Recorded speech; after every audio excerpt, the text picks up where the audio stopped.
ስለዚህ ይህ የእውነት ጉዳይ የሆነው የእግዚአብሔር ቃል ሰዎች አይዲዮሎጂ ያመነጩ በዚህ እንግዲህ አሜሪካ የብዙ ክፉ ነገሮችም የመልካም ነገሮችም መንገድ ሆናለች ለብዙ ሰው።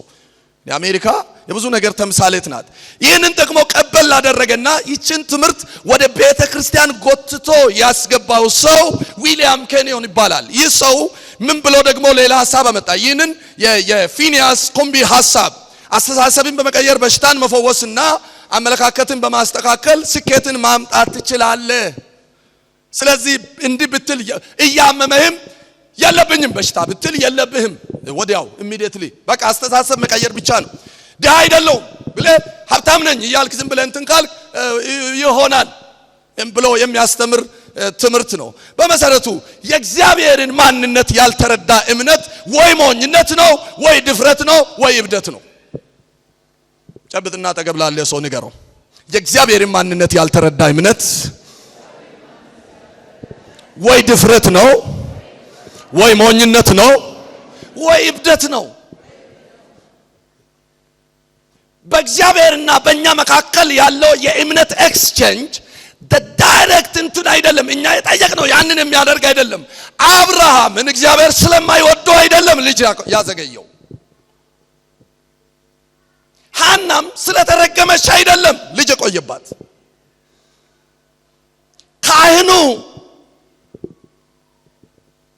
በሉቃስ ወንጌል ላይ ያለው ካህኑ የኤልሳቤጥ ባል ዘካርያስ የኤልሳቤጥ ባል ካህን ነው። እግዚአብሔርን የሚወድ ሰው ነው። በእግዚአብሔር ፊት ቆሞ የሚያጥን ሰው ነው። የተረገመ ስለሆነ አይደለም ልጅ የቆየበት። because of God's plan and purpose ጥያቄያችን ሊቆይም ይችላል። የጠየቅነው ተትቶ በሌላ መንገድ ሊመለስ ይችላል። የኛ የክርስቲያን እምነት የእግዚአብሔርን ማንነት የተረዳ እምነት ነው። አጠገብን ሰው ያዝና የኔ የክርስቲያን እምነት በለው የእግዚአብሔርን ማንነት መሰረት ያደረገ እምነት ነው። ሳይኮሎጂ መሰረት ያደረገ እምነት አይደለም። just say it and receive it አይደለም። why እግዚአብሔር የሰፈር ጓደኛዬ አይደለም። የሚሰጠኝንም ሆነ የሚከለክለኝን ከዘላለም ፕላን አንፃር አይቶ የሚያደርግ አምላክ ነው። ስለ ብልጽግና ደግሞ ስናነሳ ጌታ ኢየሱስ ክርስቶስ ራሱ በዚህ ምድር ላይ ስላለ ኑሮ ቁልጭ አድርጎ ተናግሯል። ጌታን የተቀበልነውና ያመንነው ራሱ ለ80 ዓመት ቤትና መኪና ለ80 ዓመት ተድላና ሽሮና ጥብስና ቁርጥ ሳይሆን ለዘላለም ሕይወት ጉዳይ ነው። አሜን የሚል ሰው ጨዋ አሜን ይለኛል። ከሽሮ ጋር የሚያጣብቅ ወስላታ አስተምሮ የተደፋ ይሁን አይ በኢየሱስም እቃወማለሁ። የብልጽግና ወንጌል ደጋፊና የብልጽግና ወንጌል ስብከት ባፍጥሙ ይደፋ። yes የእውነት ወንጌል ነው የማቆም የኢየሱስ ወንጌል። ወንጌል የማን ነው? ወንጌል ስለማን ነው? ወንጌል ስለ ዳቦ ነው ወይ?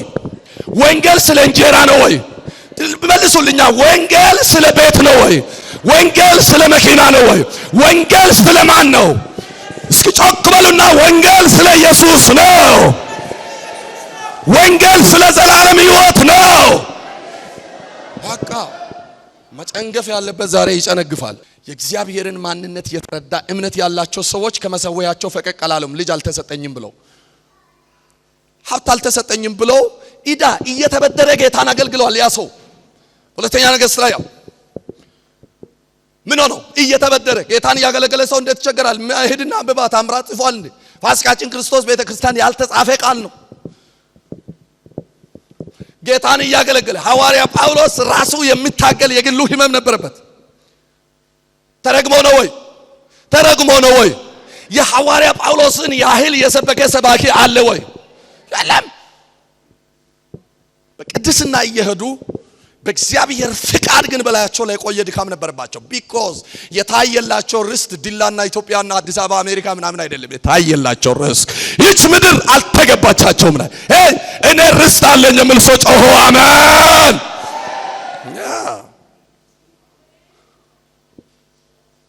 ተንቢድ ብዙ አታላዮችና አጭበርባሪዎች አሉ።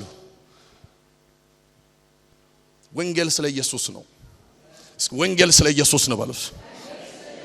ስለዚህ በታውት ዊሊያም ኬንዮን የተባለ ሰው ደግሞ ወሰደና ወደ ቤተ ክርስቲያን አስገባ። የዛ ሰውየን የአደባባይ ንግግሮችና አስተምሮችን ወሰደ። ፖዚቲቭ ኮንፌሽን ወይም ደግሞ በአንድ ቤት መናገርና መውረስ በሚል ወሰደና ወደ ቤተ ክርስቲያን አስገባና በቤተ ክርስቲያን ደግሞ 1950ዎቹ ጀምሮ ይሄ ልምምድ ከፍ እያለ ሄደ። ለዘመኑ አሁን ላለው the father of modern prosperity gospel አሁን ላለ ብልጽግና ወንጌል ደግሞ ተጠያቂ የሚሆነው ወይም ደግሞ መነሻ የሚሆን ሰው ኬኔት ሄገን ይባላል። ይሄ ሰው የአሜሪካ ቢሊዮነር ነው። ይህ ሰው እንዲህ ብሎ ያስተምራል። በእርሱ ትምህርት መሰረት የእርሱ አይዲዮሎጂ እንዲህ የሚል ነው። ወርድ ኦፍ ፌዝ ወይም ደግሞ የእምነት ቃል የሚል ነው። ይሄን ንቅናቄ እንዲህ ብሎ ነው የመሰረተው። ይሄ ኃይለኛ ንቅናቄ ነው። ሰዎችን ሁሉ ያጥለቀለቀ ንቅናቄ ነው። ትምህርቱ እግዚአብሔር አማኞች በምድር ላይ ሀብታም ጤናማና የተሳካላቸው እንደሆኑ ይፈልጋል። ፔሬት ከዛሳ ይህንን ለማግኘት ደግሞ በእምነት አውጆ መቀበል እሱ ጋር አያበቃም፣ መስጠትና መዝራት ያስፈልጋቸዋል። አግኝታችኋል? የትምህርቱ ማዕከል ነው። እግዚአብሔር አማኞች በምድር ላይ የተሳካላቸውና ጤናማ ሀብታም እንዲሆኑ ይፈልጋል። ይህንን ለማግኘት ደግሞ ሰዎች በእምነት እያወጁ መቀበል፣ ከዛ በኋላ ምን ማድረግ አለባቸው? መስጠት አለባቸው፣ መዝራት አለባቸው። ጌታ ኢየሱስ ክርስቶስ ስለ ምድር ህይወታችን ምን አለ? በዮሐንስ ወንጌል 16:33 ላይ ምን አለ? በዚህ ምድር ሳላችሁ ምን አላችሁ አለ? መከራ አለባችሁ። መከራ ስል ደግሞ ድሃ ሆነህ ትኖራለህ ማለት አይደለም። ትርጉሙ እንትን ብቻ አይደለም። ይሄ ክርስቶስን ፕሪች የሚያደርግ ማንነት ሲጀምር ከዓለም ጋር መስማማት አይችልም። ይሄ በራሱ የሚፈጥር ልዩነት አለ። እንዲህና እንደዛ እያለ በሶስት ክፍለ ዘመን በሶስት ካቴጎሪ ይሄ ትምህርት በጣም እየተጧጣፈ ብዙ ሰዎችን እየበላ ሄደ። ከሁለተኛው የዓለም አቀፍ ጦርነት በኋላ በዚህ ትምህርት ተወቃሽ የሚሆኑ አሁን ላይ በጣም በዓለም አቀፍ ታዋቂ የሆኑ አገልጋዮችን ይጨምራል። ሮበርት ኦራልስ ይባላል። ይሄ የፈውስ አገልጋይ ነበር። ስለዚህ ይሄ ሲድ ፌዝ ወይም ደግሞ የዘር እምነት የሚለውን ትምህርት አስተዋወቀ። የምን እምነት? የዘር እምነት የሚል ትምህርት። ለቤተ ክርስቲያን ገንዘብ በሰጠህ ቁጥር ብዙ ሺህ እጥፍ ወደ አንተ ይገባልሃል። ሰው የፈውስ አገልግሎቱን ይቀጥላል። በሌላ በኩል ደግሞ ለቤተ ክርስቲያን ብዙ ስትሰጡ ነው የምትባረኩት ይላል። የሚያሳዝነው ሰዎች ለቤተ ክርስቲያን በሚል ስም ብዙ ሲሰጡ እነሱ ብዙ ሰበሰቡና በጊዜ አለፈላቸው። ያልፍልናል ያሉ ሰዎች ደግሞ ከአንዱ መምህር ወደ ሌላ ያለፉ ተንገላቱ። እነዚህ ሰዎች አደገኞችና ሌቦች ናቸው። ለእግዚአብሔር ከመስጠት ይልቅ የእግዚአብሔርን ሕዝብ ሰብስበው በዝብዘው የራሳቸውን ቤትና ሕይወት ያደለቡ የዘመናዊ ሪል ስቴት ባለቤቶች ናቸው። ያ ብቻ አይደለም፣ የሚኖሩበት ቤት በራሱ የምድር ገነት ነው። እጅግ በጣም የኤርባስ አውሮፕላኖች አሏቸው። የትልልቅ ሀብት ሪከርድ ባለቤቶች ናቸው። ከማን ሰብስበው? እግዚአብሔር ይሰጣል በሚል ከሰዎች ሰብስበው ለእግዚአብሔር ስጥ ብሎ ለማን ወሰዱ? ዛሬም ለእግዚአብሔር ከሚሰጡ ሰዎች፣ ለወንጌል አገልግሎት ከሚሰጡ፣ የሆነ የሚታይ የወንጌል ስራ ከሚሰሩ የሆኑ ሰዎች ቃል እያወጡ ለሰዎች ቢሰጡ ይቀላቸዋል። እግዚአብሔር ይሄ እርግማን ነው፣ ይምታው። አለመረዳት ነው፣ ይምታው። ሁለተኛ የቴሌቪዥን ዘመን ዘመቻ ነው። የቴሌቪዥን ዘመን ዘመቻ ላይ ኬኔት ኮፕላንድ እና ቤኒሂን ጭምር ይታማል። ምክንያቱም በቴሌቪዥን አገልግሎት ዘመን ላይ በኃይለኛ የሰዎችን ኪስ የበዘበዙና የበለጸጉ ነው ተብሎ ይወሰዳል። ግን this is because አሁን ጥናቱ ቅድም ብያቸዋለሁ፣ ለአንዱ ሐሰተኛ የሆነ ለአንዱ የሆነ እንትን ስለሚሰጥ እነንትና ሐሰተኞች ናቸው እነንትና እውነተኞች ናቸው ብለን መፈረጅ የምንችለው መሰረታዊ ነገር ከክርስቶስ የመስቀል ስራ ውጪ የሆነ ትኩረት ላይ ሰዎች ሲባክኑ ማንም ያስተምር ማንም ይሁን እሱ ያ ሰው ማን ትምህርቱም ሆነ ሰውየው የሐሰት አስተማሪ ነው። ሌላ የአሁኑ ዘመን ንቅናቄ ነው። ሀብታሞችን እየሰበሰቡ የሚያንጫጫ ኳስ ጓዳና ምናምናቸውን ብቻ እንደ ኳስ ሜዳ እዛ እዚህ ከዛ ያራቀ ህይወት። ብዙ ምስኪን አገልጋዮች አዲስ አበባ ውስጥ የቤት ኪራይ ለመክፈል ጨንቋቸው ቅድስናቸውንና የያዙትን አቋም እንኳን ይዞ እንዳይቀጥሉ በቤት ኪራይና በአንዳንድ ችግርና ጭንቀት ምክንያት የማይፈልጉት መድረክ ላይ ሄደው እንኳን እስከ መቆም እስኪገደዱ የሰዎች እንባ ላይ የሚጫወቱ ከበርቴዎች እንኳን ኢትዮጵያ ውስጥ ሞልቷል።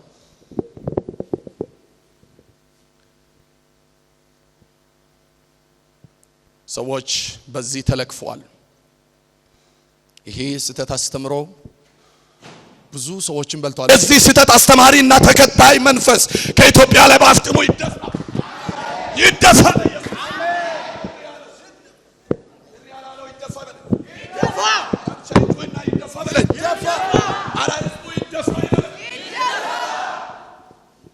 ሚራክል ሳይሆን ከሚራክል በላይ ሚራክል በሚሰራ በናዝሬቱ ኢየሱስ ሕይወታችን ይቃኛል። ዘመናችን ይስተካከላል። ያችን ጌም ይጫወታል። ከዛ በኋላስ አንድ ጊዜ እዚህ ድላ ከተማ ላይ እንኳን የሆነ ቤተ ክርስቲያን አጥቢያ መስርቶ እንደምንም ለመንቀሳቀስ የሚሞክር ሰው ነበረ። መጀመሪያ ላይ ያ ሰው አንድ ነገር ነገረኝ። ታርጋር ውሃ ተጠጣበታለሁ በዚያ ዋሳ ላይ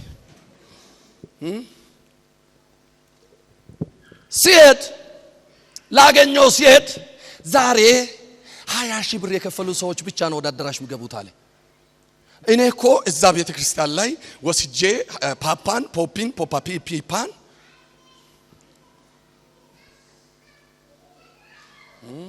እኛ ነበርን ያኔ ምንጣፍ ይሆን ነው ቀጤማ ሁሉ ይሆንለት እኮ እኛ የለም። ዛሬ ቀጤማም አይደለም ምንም ሁንለት ትቢያም አመድም ብትሆን ዛሬ 20 ሺህ ብር ከያዝክ ነው ሰው መሆን የምትችለው።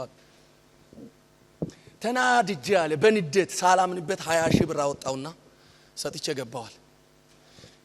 የዛኑ ቀን ሁለተኛ ወደ አንተ ቸርችም ወደ አንተም አንተ ወደምትለው ማመለካከት መግባት ሰው 20 ሺህ ብር ሰጥቶ ውስጥ ገብቶ ይሄ እንዴት አረባካችሁ እስኪ እጃችሁን አንሱና እግዚአብሔር ኢትዮጵያን አስባት በሉ እስኪ። አረ እግዚአብሔር ኢትዮጵያን አስባት። ይህ ትምህርት ምእመናንን ከእውነተኛ የንስሐ መንገድ ከማስፈናገጥ ወይም ደግሞ ከመቀልበስም አልፎ ተአምራታዊና ቁሳዊ በረከት ብቻ እንዲፈልጉ አድርጓል። አንድን የወንጌል ትምህርት ቅድም እንዳልኳችሁ ብድግ ብሎ ስህተት ነው እውነት ነው ለማለት አንድ ወሳኝ ፓራሜትር ነው ያለው። ሌሎች ብዙ መለኪያዎች ቢኖሩ አንዱ ፓራሜትር የኢየሱስን የመስቀልን ሥራ አውትሻይን የማያደርግ ወንጌል ራሱ ከልት ነው፣ ስህተት ነው፣ ችግር ነው። ሌላ ጉዳይ ላይ ትኩረት አድርጎ የሚኖር ወንጌል ኢየሱስ ያድናል። 3 ጊዜ ጮክ በሉና ኢየሱስ ያድናል። ስለ ሐሰተኛ ትምህርት ሐዋርያ ጳውሎስ ገላትያ ምዕራፍ 1 ቁጥር 6 ጀምሮ የምናገረውን እናንብብላችሁ። እንዲህ ይላል እግዚአብሔር ቃል፣ በክርስቶስ ጸጋ እናንተን ከጠራችሁ ከእርሱ ወደ ልዩ ወንጌል እንዲፈጥናችሁ እንዴት እንዳለፋችሁ እደነቃለሁ። እርሱ ግን ሌላ ወንጌል አይደለም። የሚያናውጧችሁ የክርስቶስን ወንጌል ሊያጣምሙ የሚወዱ አንዳንዶች አሉ እንጂ አሉ፣ ዛሬም አሉ። ነገር ግን እኛ ብንሆን ወይም ከሰማይ መልአክ ከሰበክንላችሁ ወንጌል የሚለይ ወንጌልን ብሰብክላችሁ የተረገመ ይሆን። እስኪ የተረገመ ይሆን በሉ። yes አስቀድመን እንዳልን በአጽንኦት ደግሞ ይናገራል። አስቀድመን እንዳልን እንዲሁ አሁን ሁለተኛ እላለሁ፣ ከተቀበላችሁት የተለየውን ማንም ብሰብክላችሁ የተረገመ ይሁን። ሐዋርያ ጳውሎስ ገና ሰለምታውን ሳይጨርስ ወደ አግራሞትና ቁጣ የከተተ ምንድነው ካላችሁ 4 የገላትያ ሰዎች ፌል ያደረጉበት የህይወት መንገዳቸው ነው። የመጀመሪያ መንገዳቸው የገላትያ ሰዎች ስለ ክርስቶስ በግልጽ ከሰሙት ወንጌል በፍጥነት በመውጣት በአይሁድ መምህራኖችና አስተማሪዎች የስተትና ሽንገላ ትምህርት መታለላቸውና ወደዛ ትምህርት መግባታቸው ነው። ኢየሱስን በአይሁዶች ትምህርት ተክቶ መገኘታቸው ነው። ልክ የዛን ዘመን እንደነበረ ሁሉ በዚህ ዘመንም እውነተኛውን ወንጌል በጣም በተከሸነ ምሳሌና ማብራሪያ በመቀልበስ ልዩ ወንጌል የሚሰብኩ ብዙ መምህራኖች አሉ። በዚያው ልክ ደግሞ ቀድሞ የሰሙትና የገባቸውን እውነት በመጠራጠር ወደ ሳተ ትምህርታቸው የሚፈልሱ ብዙ አማኞች አሉ። ማን ያድነን? ማን ያድናቸው? ማን ያድናቸው? ብዙ ሁለተኛ ጢሞቴዎስ ምዕራፍ 3 ቁጥር 13 ላይ እንዲህ ስለ ሐዋርያ ጳውሎስ ስለ መጨረሻ ዘመን ቤተክርስቲያን ጭንቅ ይናገራል። ነገር ግን ክፉዎች ሰዎችና ታላዮች እየሳቱና እያሳቱ በክፋት እየባሱ ይሄዳሉ። ምን አይነት ሰዎች? ክፉዎች። የክርስቶስን የማይሰብኩ ሰዎች ምኖች ይባላሉ? አንድ ድምዳሜ አላቸው። ምን ይባላሉ? ክፉዎች። ምን ይሆናሉ? እነርሱም ይስታሉ፣ ብዙዎችን ያስታሉ። በዚህ መንገድ ይሄዳሉ። እግዚአብሔር ከዚህ ያድነን። ሁለተኛ የክርስቶስን የመስቀልን ሥራ አሳንሶ ማየታቸው ነበር ሐዋርያ ጳውሎስን ያስገረመ። ዛሬም ባለች ቤተክርስቲያን ሰዎች በእግዚአብሔር ቃል ላይ 100% ተደግፎ እንዳይኖሩ በተለያየ መንገድ የሚያደርግ የማታለል ትምህርት አለ። አረ እግዚአብሔር ሆይ እርዳን። ሄሎ እግዚአብሔር ሆይ የኢትዮጵያን ቤተክርስቲያን እርዳት በሉና ጮሁ እስኪ። የኢትዮጵያ ብቻ አይደለም በዓለም ያለችውን ቤተክርስቲያን እግዚአብሔር እርዳት። yes ወገኖቼ የኛ የክርስቲያን መንገድና የኑሮ ቅኝት የቃል መንገድ ነው። በቃል የምንኖርበት መንገድ ነው። እግዚአብሔር ቃል ላይ የተቃኘ ህይወት ነው የኛ። ከዚህ ወጥተን እንድንኖር ጌታ አይፈልግም። ጌታ ኢየሱስ ክርስቶስ በማቴዎስ ወንጌል ምዕራፍ 4 ላይ ለዲያብሎስ ሽንገላ እንዲህ የሚል ምላሽ ሲሰጥ ትመለከታላችሁ። እንዲህ ብሎ ነበር፣ ሰው በእንጀራ ብቻ ሳይሆን ከእግዚአብሔር አፍ በሚወጣ ቃል ይኖራል እንጂ ብሎ ተናገረ። በደንብ ስሙኝ። ምን ብሎ ተናገረ? ሰው በእንጀራ ብቻ ሳይሆን በምን ይኖራል አለ? ከእግዚአብሔር አፍ በሚወጣ ቃል ይኖራል እንጂ ብሎ ተናገረ። የአሁኖቹ ደግሞ ሰው ከእግዚአብሔር አፍ በሚወጣ ቃል ብቻ ሳይሆን እኛም በመናወጣ ቃል ይሳካላችኋል አሉ። ብዙ ሰው አሜን አለ። ትምህርቱ ቀጠለ። ገበያው ጦፈ። ሲንጋለ ገብተዋል ወይ ባላ ገብተዋል። ምን አልኩኝ? ጌታ ኢየሱስ ምን አለ? ሰው ከእግዚአብሔር አፍ በሚወጣ ቃል ይኖራል። እነዚህ ደግሞ ምን አሉ? ከእግዚአብሔር አፍ በሚወጣ ቃል ብቻ ሳይሆን እኛም በመናወጣ ቃል ነው የምትኖሩት አሉ። አሜንታው ጦፈ። ሰዎችም አጣጣፉ። ከእግዚአብሔር አፍ የወጣ ቃል ስፍራ ሲያጣ ከእናንተና የወጣ ቃል በብዙ ሚሊዮን ተሸጠ። አይ አልገባችሁ? እርዳኝ። ገብቷል ወይ በለው። ከእግዚአብሔር አፍ የወጣ ሕያው ቃል ሰሚ ሲያጣ ከእናንተና አፍ የሚወጣ ቃል ላውጣላቸው የሚባለው ቃል ትልቅ ቁም ነገር ሆኖ አንድ የእግዚአብሔር ቃል ሳይሰበክ አንድ የመጽሐፍ ቅዱስ ጥቅስ ሳይነገር ዘመናት ተዘለቀ። ከእግዚአብሔር አፍ ከወጣ ቃል ይልቅ ከሰዎች አፍ ለሚወጣ ቃል ብዙ ሺህ ብር እየተከፈለ መኖር ተጀመረ። የክርስቶስ በቂነት ላይ ያልተመሰረኮዘ ክርስትና ቤተክርስቲያንን አናወጠ። ክርስቶስ በቂ ነው። የክርስቶስ በቂነትን የምናገረው የእግዚአብሔር ቃል ነው። የእናንተና የሚያወጡት ቃል አይደለም። ክርስቶስ በቂ ነው። ጮክ በሉና ድገሙና ክርስቶስ በቂ ነው በሉ። ሶላ ክራይስት ኢየሱስ ይበቃል። እስኪ ኢየሱስ ይበቃል። ይበቃል ኢየሱስ። ሌላ ኮቴታ አያስፈልግም ነበር። ከዚህ የተነሳ ብዙ ሰዎች ቤት ድሮ የእግዚአብሔር ቃልና ምናልባት ካጠገብ አልበም ይኖራል የፎቶ። አሁን ግን ብዙ ቤት ስትሄዱ የእግዚአብሔር ቃልና አልበም ሳይሆን በየአይነቱ ጠርሙስና ቡትሎ የታሸገ ዘይት ነው። ብጫ ዘይት ይታያል። ነጣ ያለ የእናንተና ደግሞ ይታያል። አመቱ የግንደሳ ነው የሚል ደግሞ የእንትና 8 አይነት ጠርሙስ አለ። ቀጥሎ ደግሞ ውሃም አለ። የደበረው ያልደበረው አሜን። ቀጥሎ ደግሞ ጨው አለ። አቤት። ከዛ ደግሞ ይሄን የሚያክል ጨርቅ አለ። በትልቅ ፍሬም ውስጥ የተቀመጠ ጨርቅ ምንድነው? እንትና ቃል ያወጣበት ጨርቅ ነው። ጀርታኒ ናጋንጌ ወገኖቼ የአዲሱ መደበኛ ትርጉም ብሏል። ናጋንጌ ሄሮ ማንፋሲንትና ናጋንጌ ሄሮ ማንፋሲንት ነው የተቸገረው። ማሊንጥማ በሚገርም ሁኔታ እየሄደ ጨርቅ አለ። ብዙ ቆታት።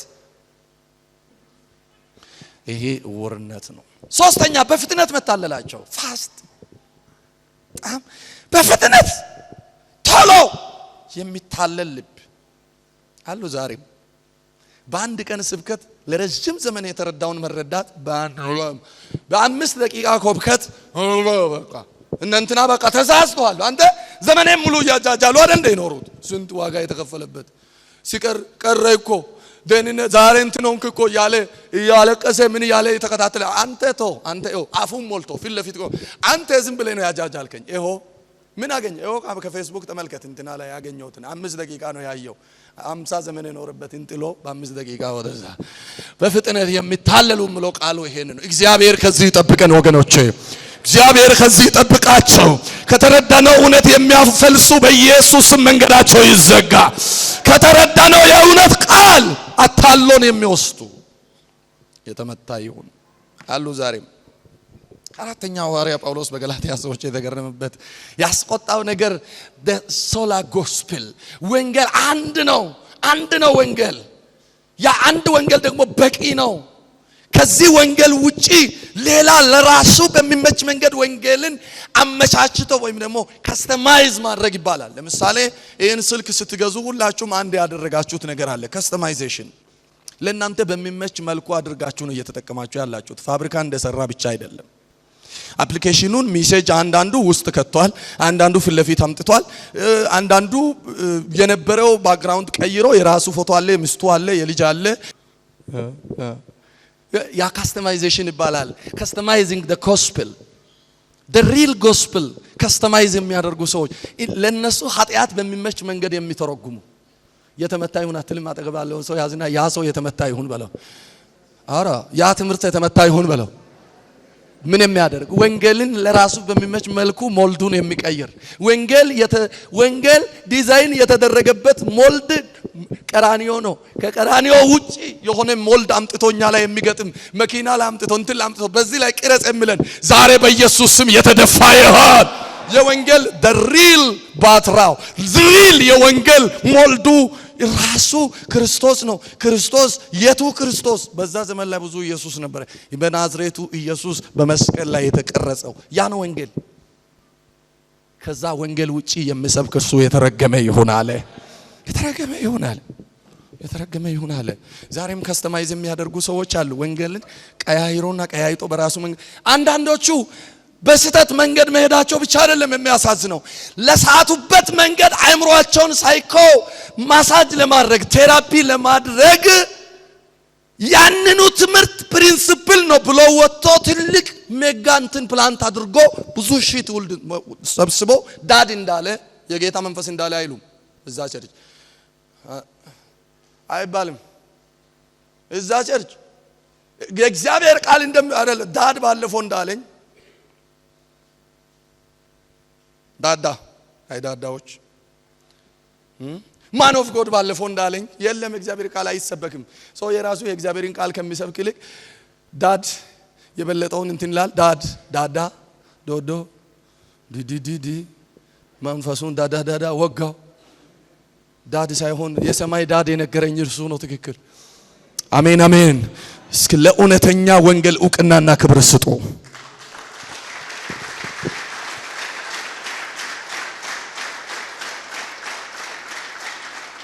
uncustomized gospel ሰው በራሱ ዲዛይን ያልቀረጸ ወንጌል እውነተኛ ወንጌል እርሱ ኢየሱስ ክርስቶስን ሞትና ትንሣኤ የሚያወራ የኛን የዘላለም ከሞት ወደ ሕይወት መሻገርን የሚያወራ የመስቀልን ስራ በቂነት የሚያወራ ወንጌል ነው።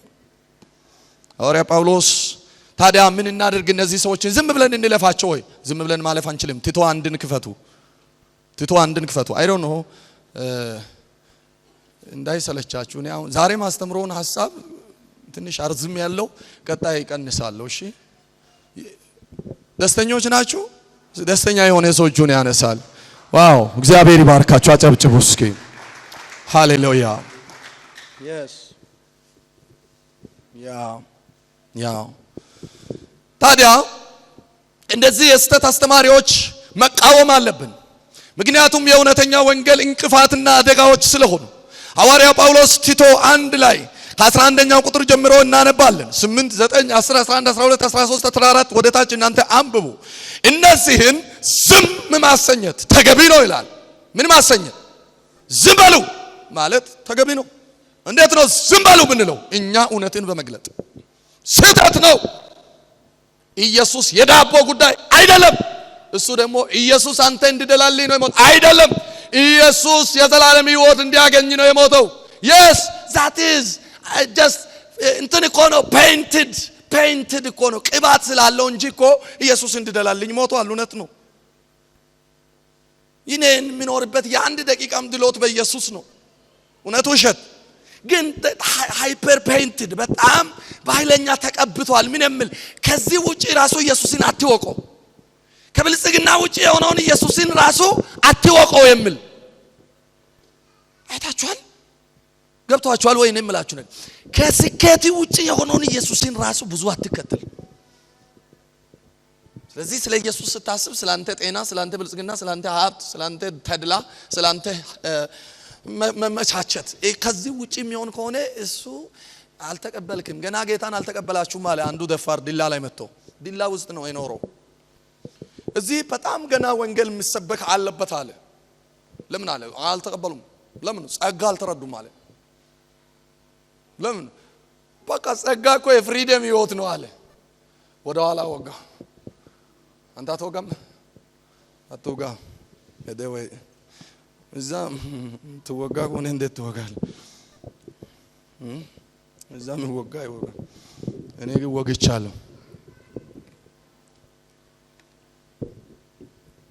እነዚህን ዝም ማሰኘት ምክንያቱም ትክክል ባልሆነ መንገድ አዲሱ መደበኛ ትርጉም ምክንያቱም ትክክል ባልሆነ መንገድ ጥቅም ለማግኘት ስሉ ማስተማር የማይገባቸውን ነገር በማስተማር ቤተሰብን ሁሉ በመመከል ላይ የምን ቤተሰብ ሀገርን ሁሉ በመመከል ላይ ናቸው እነዚህ አዲሱ 1954 እንደለ እነዚህ ስለ ነውረኛ ረብ የማይገባውን ያስተማሩ ቤቶችን በመላው ስለሚገለባብጡ አፋቸውን መዝጋት ይገባል ቲቶን የከፈተ እስኪ ቁጥር 12ን አንብብልኝ ጮክ ብለ አንብብልኝ ወዳጄ ጮክ ብለ አንብብልኝ የጌታ ሰው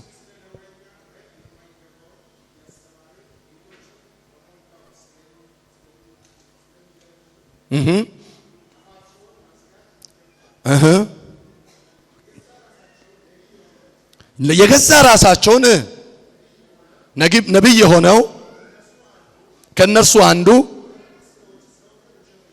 ዘወትር ውሸተኞች ክፎች